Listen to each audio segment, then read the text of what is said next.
Bienvenue dans cette dernière partie de votre émission Avis de la diaspora sur AfroWeb TV. Allez tout simplement sur www.afrowebtv.com/live. Et si vous avez manqué l'émission, n'hésitez pas à aller dans l'ARES Post. L'ARES Post, et c'est là où vous verrez également donc l'émission disponible pour vous, mesdames, messieurs. Vous êtes au bon endroit pour apprécier également les analyses des uns des autres sur l'actualité africaine. On sait tout ce que le président français s'était rendu donc au Rwanda la dernière fois. Il déclarait donc à la semaine dernière avoir à cœur d'écrire une nouvelle page entre les deux pays. Le désir semble mutuel. Paul Kagame, le président rwandais, son homologue, estimait quant à lui que les deux pays ont désormais l'opportunité de créer une bonne relation. Est-ce vous de même avis, Monsieur Alessa? Moïse, j'ai suivi le discours de Macron il y a 2 jours de cela. Non seulement cela m'a surpris, mais je découvre encore l'hypocrisie toute servie au Rwanda précisément et à l'Afrique en général. Dans ce discours, que disait Macron précisément? Il est en train de présenter ses excuses et les excuses de la France à travers un pardon. Mais je n'ai jamais entendu, après ce pardon, les descriptions réelles de cette reconnaissance française.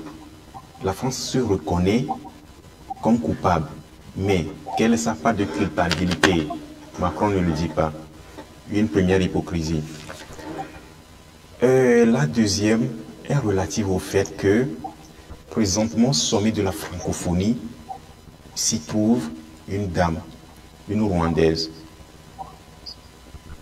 Au même moment, nous savons bien que depuis 25 ans de cela, le Rwanda a fait table rase avec la France en rejoignant le Commonwealth,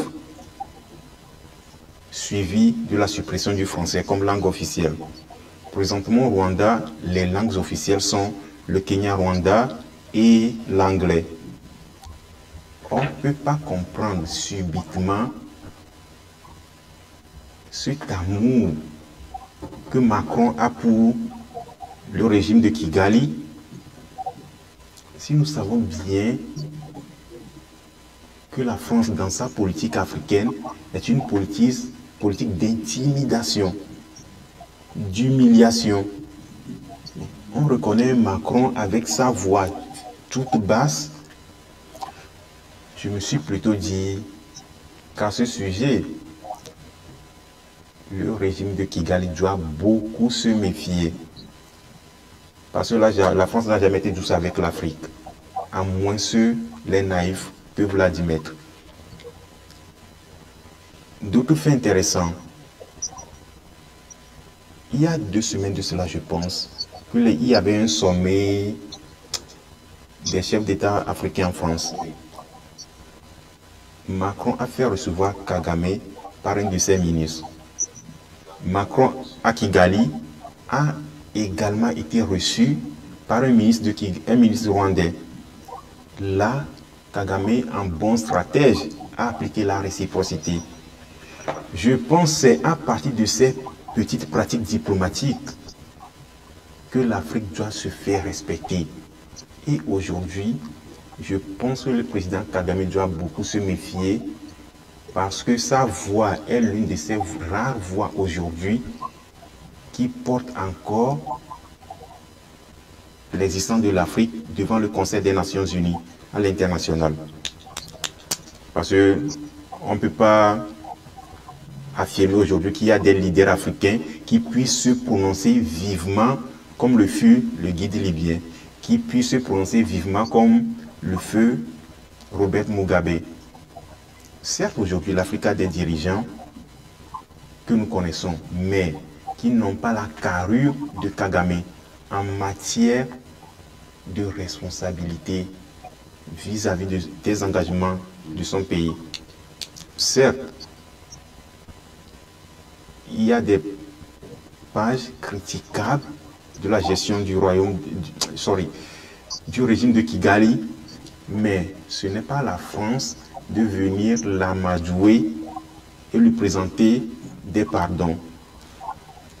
En guise d'exemple, Kadhafi doit rester une belle illustration pour Kigali. Si Kagame reste naïf et se fie au rapprochement de la France, je pense que le Rwanda n'aura pas de beaux jours devant lui.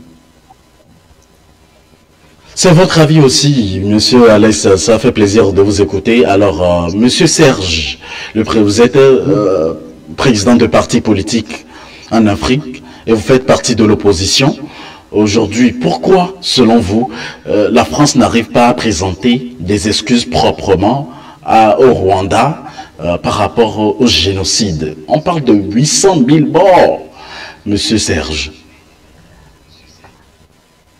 Alors moi, je pense que déjà la France a fait un pas énorme, parce que en suivant les propos de M. Macron, la France a fait un pas énorme vers l'avant, ce qui n'a pas été le cas depuis un certain temps. Pourquoi?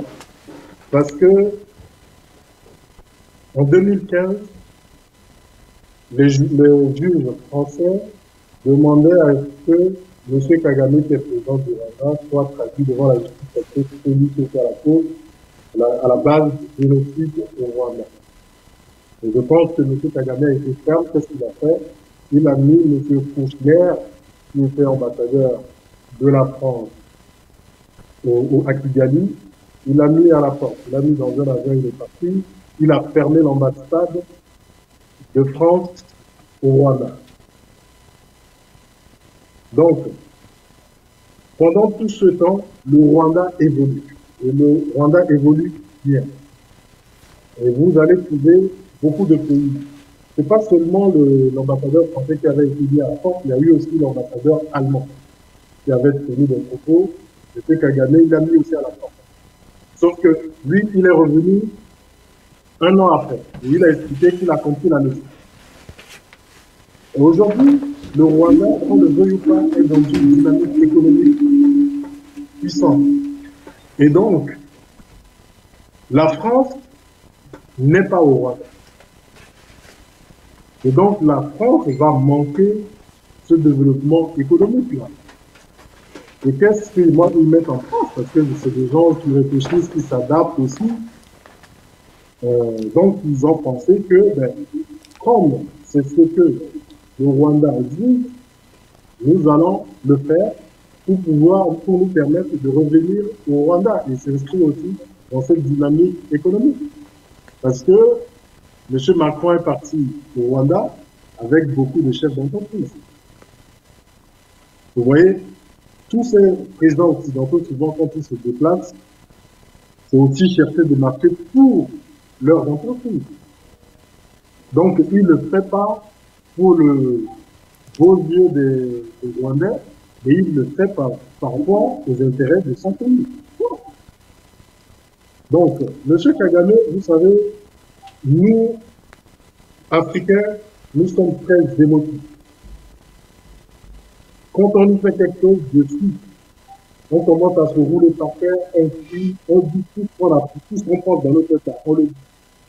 Et deux fois, ce sont nos stratégies qu'on divulgue, qu'on vulgarise.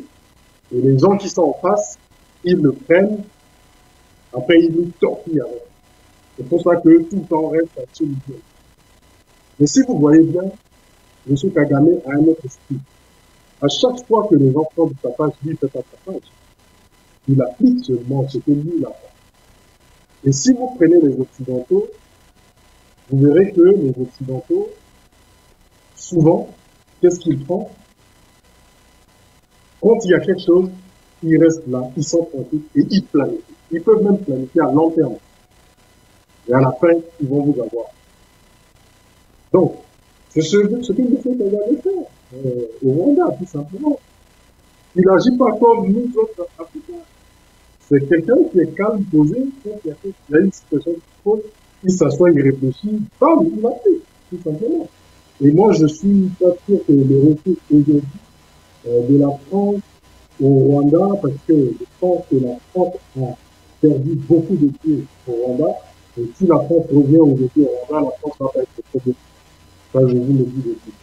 Et surtout que il y a d'autres puissances hein, qui sont derrière le Rwanda et qui sont bien installés au Rwanda.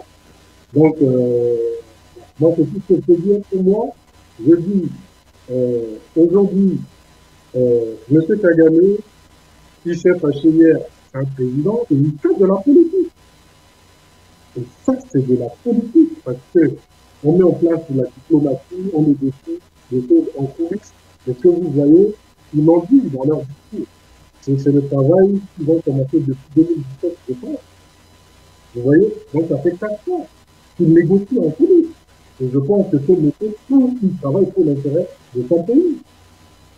Parce qu'on a vu, quand ils ont pris le pays en 1994, avec les génocides qui étaient le chaos au Rwanda, et toutes les aides qui arrivaient, si ces gens-là, ils se disaient, bon, les aides qui arrivent là, on fait comme les autres, on prend l'avion, on va mettre dans des comptes en Suisse, je pense que le Rwanda ne serait pas à ce niveau-là aujourd'hui.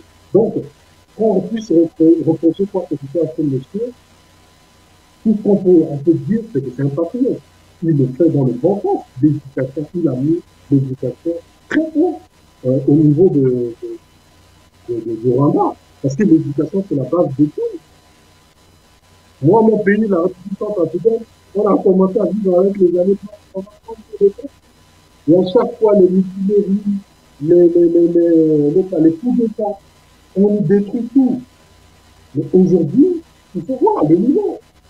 Même le raisonnement, même les gens qui sont en liberté, qui sont au raisonnement, se posent des questions. Vous voyez? Mais l'éducation, c'est la base de tout. Vous pouvez avoir un système de vie, mais vous avez tout. Vous n'avez pas les compétences pour transformer ce process-là. Vous allez toujours être dépendant des autres. Vous voyez? Et ça, c'est l'école, c'est l'éducation. Qui va vous former des ingénieurs, qui va vous former des économistes, qui va vous former des avocats, qui pourront discuter de tout ce qui est contrat niveau international avec d'autres pays, des gens qui connaissent, qui maîtrisent le sujet et qui vont pouvoir vous donner le bon conseil pour que les contrats que vous signez, que ça puisse être profitable pour votre pays. Vous voyez? Et au moins, je pense que le Rwanda est déjà dans une autre dynamique. Si, ce que je vous disais, en 23 ans, quand vous prenez un enfant à 3 ans, vous formez cet enfant, au bout de 23 ans, vous avez un enfant mature, avec le bon bagage derrière. Et c'est ça qui est important. Ce monsieur a fait 27 ans au pouvoir. Sincèrement, je pense qu'il a formé énormément. Moi, je suis allé au Rwanda, il a formé énormément de gens. Moi, j'étais ébahi d'aller dans l'administration, de voir le niveau, à quel niveau ils sont ces gens-là. Sincèrement. Donc, aujourd'hui, que la France vienne les manipuler, moi, je ne suis pas trop sur ça. Après, ça reste la politique parce que je pense que le Rwanda est encore faible dans certaines choses. Parce que je pense qu'il y a la haine qui existe encore. Donc, il faut faire attention.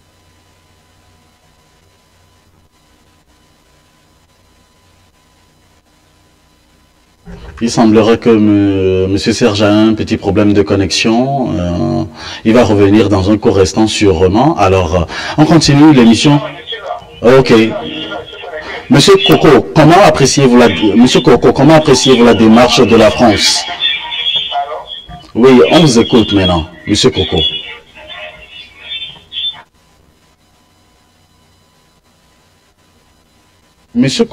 Monsieur Coco, on est ensemble avec vous. Alors, comment appréciez-vous la démarche de la France? Dites-le nous, s'il vous plaît. Oui, en ce qui concerne le rapport, d'ailleurs, je peux pas appeler ça le rapport incestueux entre la France et le Rwanda. Je crois que le président Serge a tout dit, donc je vais juste pointer quelques appréciations parce que le président Serge qui m'a précédé, il a croqué quelques pas de mes biscuits. Donc, je voudrais dire que lorsque on a été criminel, on a assassiné un peuple, on a essayé de masquer le crime. Et que de 1994 à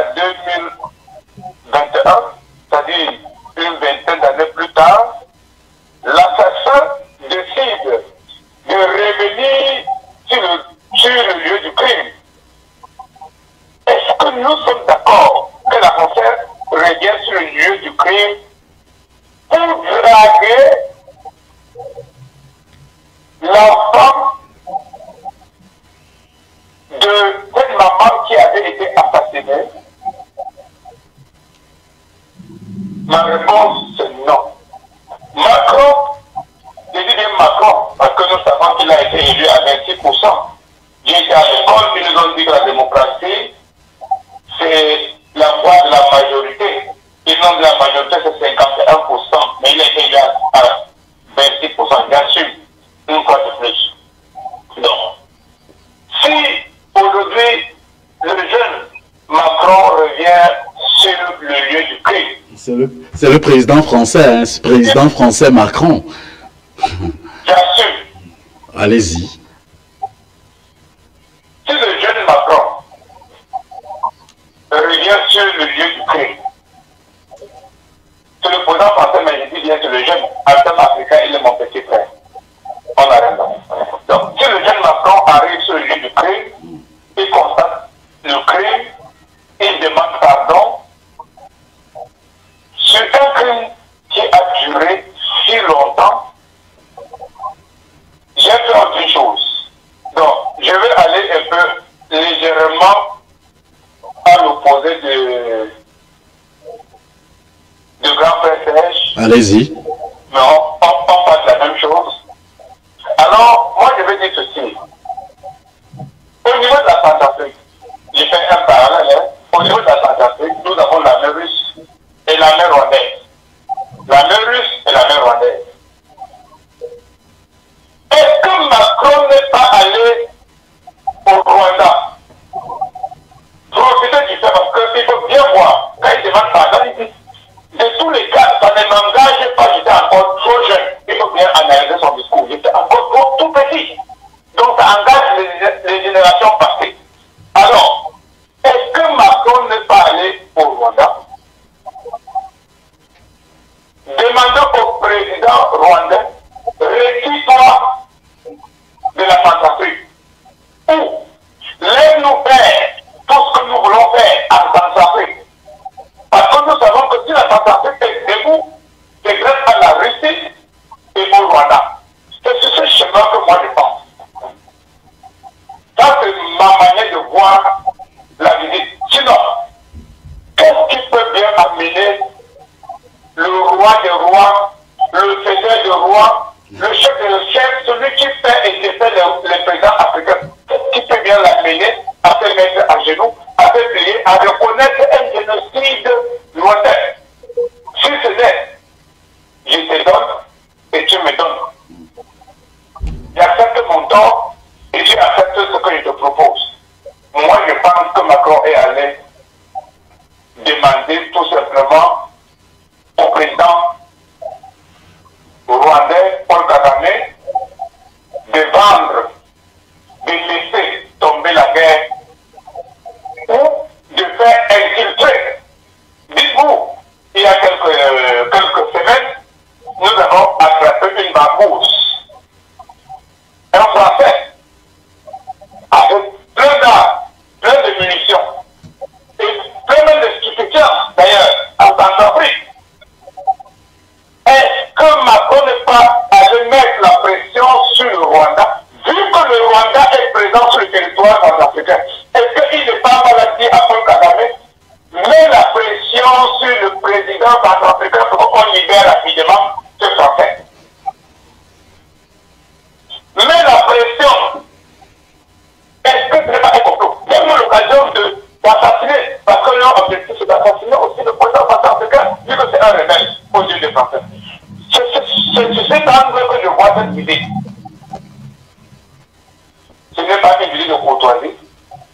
Et je crois que si le président Paul Kagame accepte cette opposition, je dis encore, nous présumons, nous ne sommes pas sûrs à 100% que c'est ça, mais vu sur une analyse politique, nous avons l'impression qu'il est parti le graver. Dans ce sens-là, de qui moi, j'étais moi non plus. C'est à des choses, moi je donne des choses. Et je vais vous dire aussi une autre chose. J'ai été étonné depuis toujours. Pourquoi est-ce que France 24, qui est une chaîne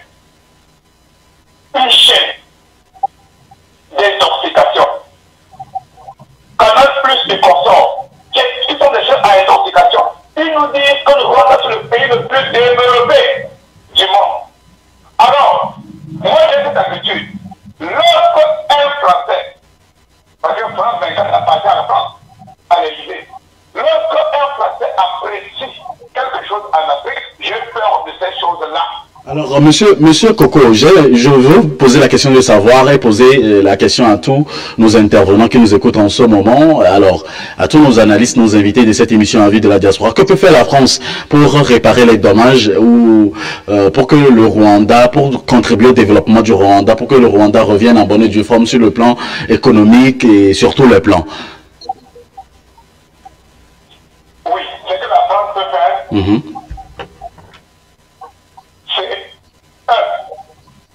de reconnaître de manière formelle ses erreurs, de dédommager les victimes. Parce qu'il y a des victimes. On parle de presque 1 million de Tutsis ou Tutsis qui ont été assassinés. Il faut que la France le reconnaisse et que la France dédommage les victimes. Et que la France se retire entièrement de l'Afrique en signe de réconciliation. La France ne doit pas se retirer du Rwanda, mais de toute l'Afrique, par signe de réconciliation pour le crime. Parce que le crime commis au Rwanda, c'est le même crime qui a été commis au Cameroun avec les forces de Netwandje, avec le Mumba, à RDC et de consorts, j'en passe, la liste est longue. La France doit purement et simplement demander pardon, pas seulement au Rwanda, mais aux Africains, en se retirant. En se retirant. Parce que, je répète encore, quelqu'un avait dit, sans A, Paris est pris. Écrivez Paris et vous enlevez A. Sans A, Paris est pris. Que la France nous laisse tout simplement. Donc, le point du Rwanda, c'est une technique pour la France de faire retirer le Rwanda de la Centrafrique afin que la France puisse affronter les Russes. Mais je veux dire, même les Russes que je supporte les Russes, même les Russes que je supporte ne sont pas en Afrique pour nos beaux yeux. Les Russes ne sont pas en Afrique pour nos matières premières. Non, mais ils ne sont pas là non plus pour nos beaux yeux. Merci, monsieur Coco. Ils sont en Afrique pour combattre les Européens. Parce que les Russes sont en lutte contre les Européens. Merci, monsieur Coco. Je vais poser la même question au président du parti politique Génération Doué en Centrafrique. Monsieur Serge Leguedayen, merci pour votre fidélité, merci pour le temps que vous nous accordez également et surtout pour analyser les faits et surtout également donc l'actualité politique en Afrique aujourd'hui. Alors, que peut faire la France? Parce qu'on a vu beaucoup de morts, le Rwanda a perdu beaucoup sur le plan économique, sur tous les autres plans. Que peut faire la France pour dédommager ou soit pour corriger ces erreurs-là que tout le monde connaît aujourd'hui? Monsieur Serge Leguedayen. Ben, moi, je pense que je suis très mal placé pour répondre à cette question. C'est pas aux Français et aux Rwandais, c'est surtout aux Rwandais qui ont été victimes. De dire que pour que la France puisse réparer ce tort, voilà ce que la France doit faire. Mais c'est pas à moi, je suis pas... Bien, c'est parce que vous êtes en France. C'est parce que vous êtes en France. Monsieur Serge, je vous pose une question. Je ne suis ni français ni rwandais, parce que la France fait une politique pour ses propres intérêts, et le Rwanda aussi, pareil. Et pour pousser le sujet un peu, pourquoi est-ce que M. Touadéra aujourd'hui ne ferme pas l'ambassade et décide tout simplement aux Français de partir? Ferme l'ambassade française en Centrafrique, rappelle l'ambassadeur centrafricain en Centrafrique. Pourquoi il ne le fait pas? S'il ne le fait pas, oui. Voilà, s'il ne le fait pas, c'est que il a vu que même s'il fait une relation avec le Rwanda, avec la Russie, il doit continuer d'avoir des relations avec la France parce qu'il y a ses intérêts aussi. Vous voyez? Mais monsieur Kagame, lui, il n'avait pas hésité à faire partie des Français, on est d'accord. Il n'avait pas hésité. Quand ils ont parlé, ils ont dit, ok, vous partez. Je prends la décision aujourd'hui là-dessus, le président. Pourquoi? On est là, on part dans tous les sens en président. Si, comment on appelle? Si les pays africains ne veulent plus, moi je me souviens, quand Rwandais au Mali, dans un peu partout, je me souviens, Macron a fait venir ici le président africain. Il leur a posé clairement, est-ce que notre présence dans vos pays vous dérange, dites-nous clairement. Les gens n'ont pas répondu, ils ont baissé la tête, ils ont répondu. On est d'accord? Voilà la vérité.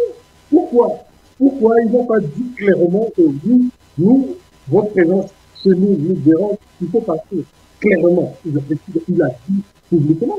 Vous, à sa place, Monsieur Serge, vous, à sa place, vous direz, par exemple, au président français, ce que vous venez de dire? À qui? À la place de qui? Vous, à la place du président rwandais. Vous, en tant que président rwandais, par exemple, direz-vous la même chose? Le président rwandais, moi, je ne peux pas parler à sa place. Il a posé un acte. Mais vous faites partie de l'opposition et d'un pays. Aujourd'hui, il est dans une dynamique avec la France. Donc moi, je ne peux pas raisonner à sa place. C'est votre analyse. Voilà, ça c'est mon analyse. Je ne peux pas, je ne raisonnerai jamais à la place des Rwandais ou à la place du président Kagame. Oui, c'est votre analyse. Merci Monsieur Serge pour votre disponibilité, surtout pour votre temps. Le temps également, on le sait que vous êtes tellement occupé, mais aujourd'hui, et vous nous faites l'honneur et vous nous donnez également de votre temps, surtout pour éclaircir, nous analyser également tous les points sombres. Et ça fait plaisir également. Nous avons également en studio avec nous Monsieur Alès. Monsieur Alès, que peut faire la France? Quelle est la solution que vous pouvez proposer à la République française face à cette situation rwandaise? Parce qu'on en discute sur tous les médias internationaux en ce moment et ça fait beaucoup l'actualité. Supposons que c'est par exemple au Togo, en Centrafrique ou ça peut. Prenons exclusivement le cas rwandais. Ok, prenons pas exclusivement le cas rwandais. Que peut faire la France? Moïse, sur ce point, je pense que la France a une lourde responsabilité.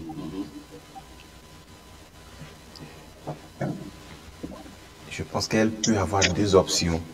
Et quelles sont ces options-là? La première, oui, reconnaître formellement ses responsabilités.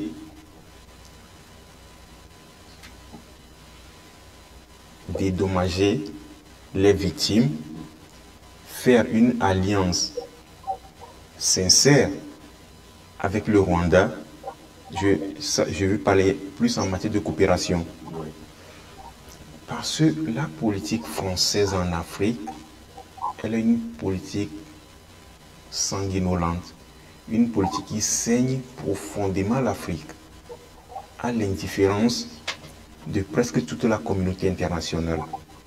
Ou la deuxième option est que la France quittera l'Afrique sans sa volonté et là, elle n'aura que ses yeux pour pleurer.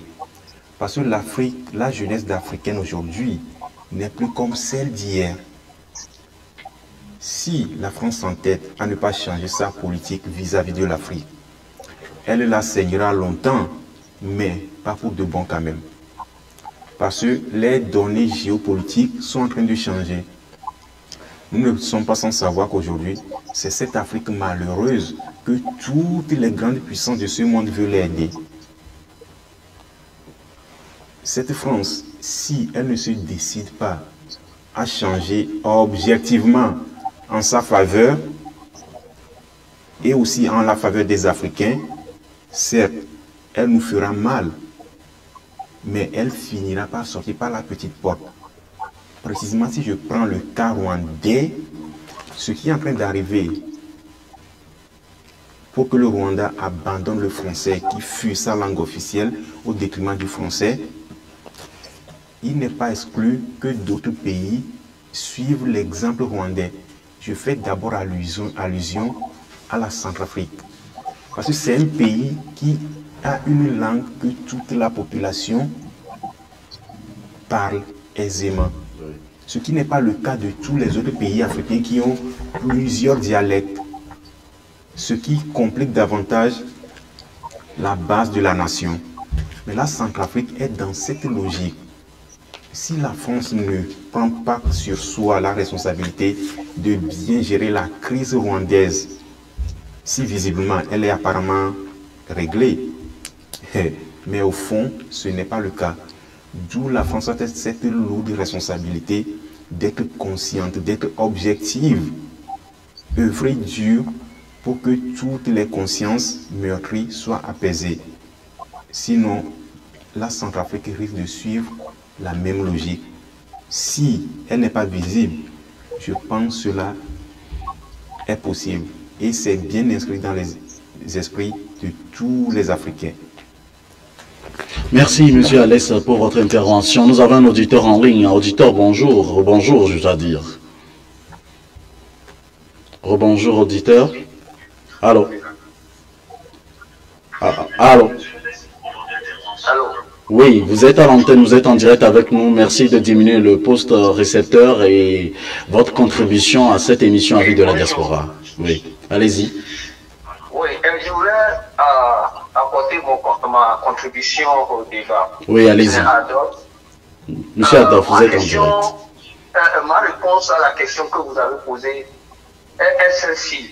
Est-ce que la France, un État impérialiste, qui à chaque fois affiche ses ambitions envers l'Afrique, peut aller au Rwanda demander pardon?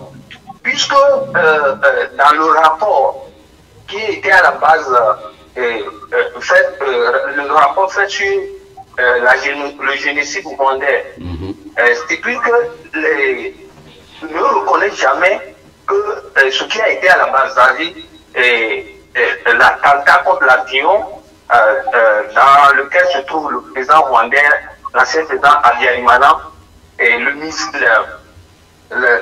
missile qui a été tiré par le parti de Paul Kagame.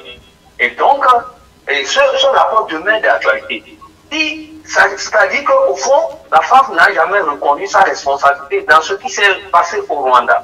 Et si Macron est parti, le président Macron est parti au Rwanda, moi je ne suis pas sûr que c'est pour aller demander pardon officiellement. Puisque regarde ce qui se passe, il affiche ses ambitions au Tchad, au Mali, et en Centrafrique. Ils sont zagués en Centrafrique. Et vous espérez que la France va en Centrafrique pour aller demander pardon. Moi je ne suis pas sûr. Et puis, ils ne voient ce que vous dites là, qu'est-ce qu'elle doit faire. Et ils ne sont pas dans cette logique-là. Et que les Africains ne rêvent pas. Ne rêvent pas de ça. Il est parti d'abord en Centrafrique pour donner l'impression de quelqu'un où la France a l'habitude de changer. Elle est en train de changer. Mais regardez à côté et comparer cette situation. Que la France peut aller au Rwanda demander pardon. Non. Ils sont partis là-bas juste pour aller négocier quelque chose avec Kagame qui était pour moi une idole que j'admirais, mais du moment où je comprenais son rôle, le rôle que Kagame joue au Congo, alors ce type, moi, personnellement, je me méfie de lui. Puisque c'est Kagame qui organise le pillage des diamants congolais en RDC. C'est ce que je dis. Et je ne sais pas si quelqu'un dans vos invités peut nous éclairer sur cette attitude aussi de Kagame, ça nous fera plaisir. Merci beaucoup. Merci monsieur Adolphe, merci de nous avoir appelés et merci à tous ceux qui essaient de nous appeler maintenant pour participer à l'émission. Vous êtes en direct avec nous. Alors on parle du cas donc du Rwanda avec la France. Monsieur Coco, est-ce que vous êtes avec nous, monsieur Coco? Alors, monsieur Coco, nous sommes presque à la fin de cette émission, de notre émission Avis de la Diaspora, surtout de ce numéro, malheureusement. Nous aimerons consacrer toute une émission pour ce sujet, mais il faut dire que le temps nous a rattrapés. Quel est votre mot de clôture, votre message à tous les Africains, à toute la communauté africaine à la diaspora qui suit cette émission Avis de la Diaspora pour clôturer en toute beauté cette émission Avis de la Diaspora? Oui, pour mon mot de clôture, moi je voulais dire d'abord, je veux remercier déjà l'initiateur de cette chaîne de télévision, parce qu'en fait c'est ça la diaspora. Nous sommes là pour éclairer ce que nous avons laissé derrière nous, afin qu'ils puissent comprendre avoir des points de vue divergents, mais de tous les cas, même si on se trompe, l'objectif, ce n'est pas de se tromper, l'objectif, c'est d'aider l'Afrique à sortir de l'obscurité. Donc, lorsque je dis cela, je voudrais donc vous remercier, vous en particulier, de m'avoir invité ce jour.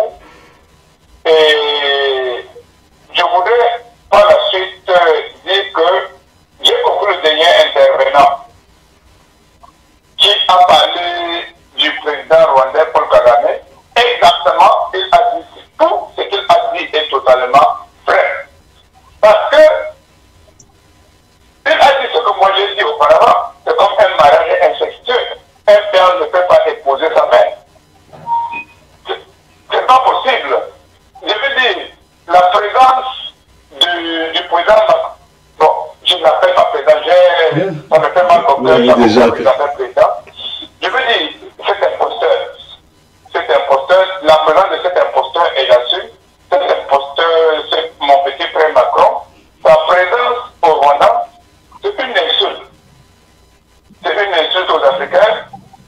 Et si le président Paul Kagame fait l'erreur de tomber dans ce piège, je vous fais une promesse, nous sommes en ligne, nous sommes en direct. Je m'appelle Coco Tatan, je sais qu'on me coûte. S'il fait l'erreur de tomber dans le piège de ce petit garçon de la France, ces jours seront comptés exactement comme Kadhafi. Parce que je vais vous raconter l'histoire avant de... Monsieur Coco, nous sommes à la fin, monsieur Coco. 10 secondes. Allez-y, 10 secondes. Kadhafi a été tué parce qu'il a fait l'erreur de venir en Italie rencontrer Berlusconi. Il a fait l'erreur de faire la paix avec Sarkozy. C'est comme ça qu'il a été tué. Donc, si le président rwandais, Paul Kagame, veut être assassiné, alors qu'il continue avec ses relations avec la France, je vous promets qu'il sera assassiné. Bien fini. Merci Monsieur Coco, ça sera votre mot de fin pour ce numéro de notre émission Avis de la diaspora. Je me tourne vers la France maintenant où nous recevons également en duplex le président du parti qui fait partie de l'opposition en Centrafrique, Génération Doué. Président, mon président. Alors, dites-nous votre mot de clôture à cette émission, s'il vous plaît. D'abord, je tiens vraiment à vous féliciter et à vous remercier pour ce que vous faites. Et pour faire une conclusion générale de tout notre débat, je dirais que pour la République centrafricaine, ce qu'on attend du président, le sénateur Touadéra, c'est la transparence. On ne veut pas quitter un autre projet pour aller vers un autre. Sincèrement. Il faudrait qu'on arrête avec ça. Donc, si aujourd'hui, on va vers un pays, que ce pays-là soit transparent et que nous, on met en avant nos intérêts personnels, les intérêts de la République centrafricaine, et qu'on puisse aussi faire quelque chose parce que on est dans un monde où c'est vraiment. Nous, en Afrique, on n'a pas compris. Mais il n'y a pas d'aide, il n'y a pas d'aide. Voilà, et l'effort, ils vont prendre, parce que nous, on est faible, on est divisé, M. Alès l'avait dit, on est divisé, et donc les gens utilisent ça pour nous maintenir au niveau où nous sommes. Mais tout ce qu'on peut demander, moi, ce que je peux demander au président, c'est d'être transparent et de faire le travail, proprement pour la République centrafricaine, que ça puisse permettre de bénéficier à tous ceux qui vont arriver derrière, parce que nous, on est en train de vivre notre vie, hein. Moi, je vis ma carrière professionnelle et tout, voilà. Donc, c'est tout ce que je peux dire. Concernant le Bénin, je dirais que le président Talon doit continuer sur sa lancée. Mais attention, c'est les institutions toujours. Il faut qu'on ait des institutions dans les différents pays africains. Parce que l'homme passe, mais les institutions restent. Et les institutions, c'est qui? C'est le pays, c'est la population, c'est tous ces gens-là. Il faut leur remettre le pouvoir. Moi, c'est tout ce que je peux dire à M. Talon. Arrivé sur le Rwanda. Concernant le Congo, moi j'ai eu à discuter avec des Congolais là-bas tout le temps. Hein. Ils m'ont clairement dit que oui, si ce monsieur fait des choses dans notre pays, ce qu'on peut lui reconnaître, c'est que c'est un patriote. Il le fait parce qu'il construit son pays avec. Vous voyez? Et nous, généralement, on ne construit pas nos pays. Imaginez si la RDC faisait, les présidents en RDC faisaient comme Kagame fait au Rwanda. En Centrafrique, le président fait comme Kagame fait au Rwanda. Au Bénin, ainsi de suite. Vous allez voir, l'Afrique, ce sera une autre dimension. Et ça nous permettra de faire face à tous ces occidentaux qui sont des puissances, on ne veut pas, militaires et tout, économiques derrière, et qui peuvent nous écraser comme une bombe. Voilà, donc, pour moi, le grand travail, déjà, c'est nous-mêmes. C'est nous, les Africains. La haine entre nous, la mauvaise foi entre nous-mêmes, on ne se fait pas confiance, on ne s'entraide pas. Le grand problème vient de là. Si nous, on commence à traiter sur nous-mêmes, imaginez les pays africains, le Bénin a besoin de quelque chose, il va en Centrafrique, la Centrafrique a besoin de quelque chose, va au Cameroun. Et quand on commence à mettre de bonnes relations en place, vous allez voir. Moi, je vois la CEMAC, on est dans la CEMAC. Hein? Quand je quitte avec mon passeport centrafricain pour rentrer au Cameroun, on me demande combien d'argent jusqu'à pour arriver à Douala, de la frontière jusqu'à pour arriver à Douala. On me demande combien d'argent, parce que je suis centrafricain. On ne prend pas en compte que nous sommes ensemble dans une même communauté. Vous voyez, c'est comme ça, on se divise. Et pareil, on fait au Camerounais, pareil, quand ils viennent en Centrafrique. On dit que c'est un Camerounais, tu dois payer ça. Et on n'avance pas. Et aussi, il faut voir nos propres mots. La corruption, hein, on est là, on veut garder le pouvoir, on ne veut pas de l'opposition, on ne veut pas des médias, parce que les médias dans un pays, c'est le quatrième pouvoir. Vous voyez? Donc, tout ça, il faut qu'on démocratise les choses, il faut qu'on laisse le débat, il faut laisser les gens critiquer. C'est parce que les gens critiquent qu'on peut s'améliorer. Si personne ne critique, on ne peut pas s'améliorer. Donc moi, tout le conseil que je peux donner, s'il y a des présidents qui vont nous suivre et tout, c'est que arrêtons de dire France. Il faut que nous, on puisse se remettre en question et voir, nous, et qu'on réfléchisse ensemble pour voir qu'est-ce qu'on peut faire vis-à-vis de cette France qui nous a martyrisés depuis, concrètement. Comme M. Annette avait dit, la Russie en Centrafrique, n'attendez pas les Centrafricains, n'attendez pas que c'est les Russes qui viennent nous construire les routes, les ponts, les écoles, et tout.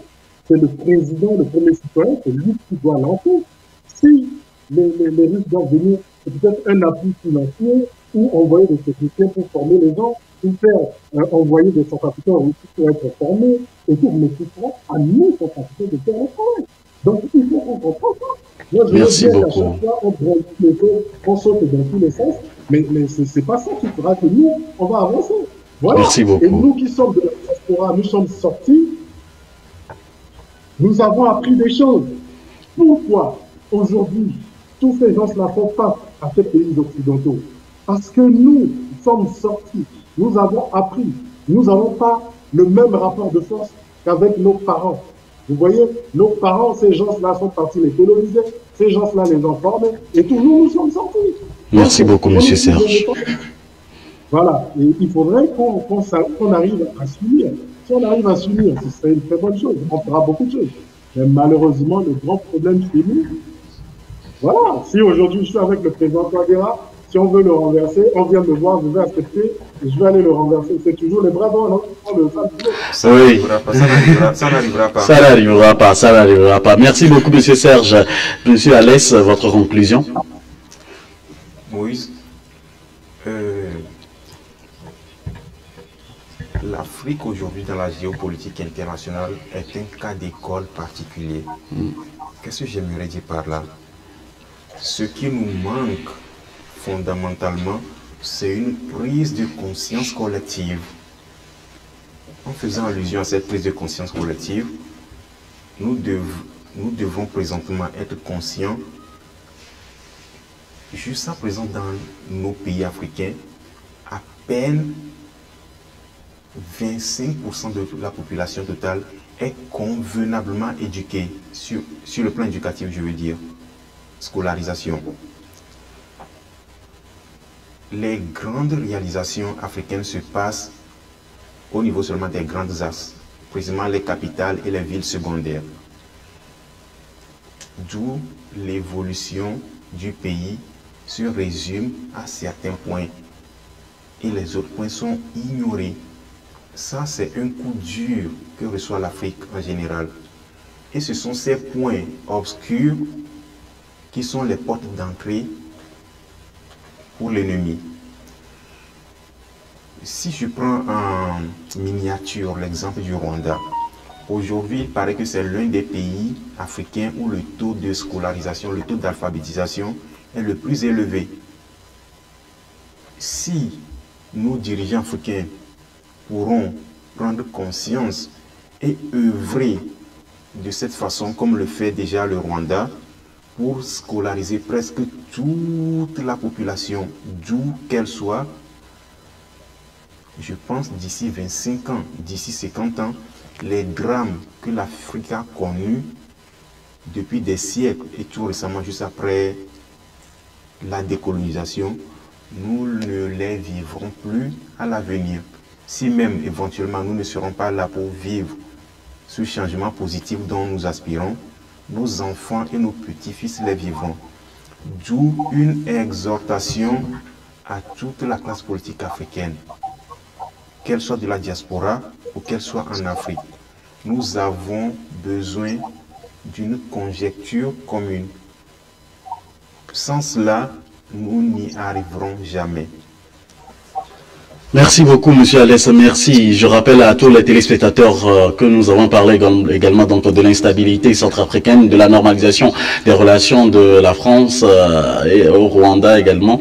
Le second mandat du président Talon, la certification de l'aéroport de Cotonou aux normes internationales. Et nos invités étaient donc Monsieur Alès, analyste politique, Monsieur Koko Tatang, analyste politique également. Je salue les deux pays, la République togolaise et la République camerounaise, à toute la communauté camerounaise qui nous suit en ce moment sur Afro Web TV. Merci infiniment à tous et à chacun de vous. Nous disons infiniment merci aussi à Monsieur Serge Leguedayen pour son temps et pour sa disponibilité. Surtout, nous espérons vous recevoir de temps à autre, de temps en temps, également dans d'autres émissions pour nous éclaircir, surtout pour nous parler de votre parti, de la génération douée en Centrafrique et de tous les membres. Si vous permettez, on peut recevoir également on peut recevoir vos collaborateurs également dans cette émission pour pouvoir agrandir la grande famille des téléspectateurs de Afro Web TV et de FM Liberté. Merci infiniment à vous tous qui nous avez suivis et merci pour vos apports.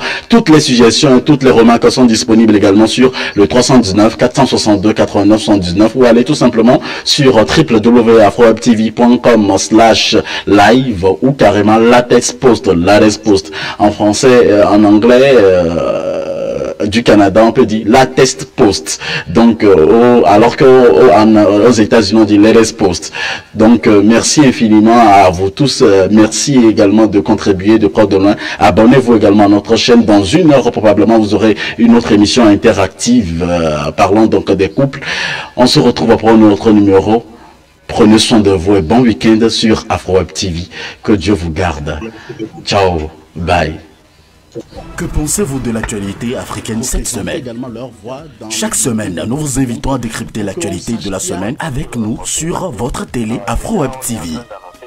Retrouvez les analystes politiques pour donner les différents points de vue sur des sujets de l'heure chaque mercredi à 11 h et chaque samedi à partir de 11 h Central Time sur Afro Web TV. Pour participer, appelez-nous ou envoyez-nous des messages par WhatsApp sur le +1 319 462 89 79. Toutes les émissions disponibles sur afrowebtv.com et sur notre chaîne YouTube.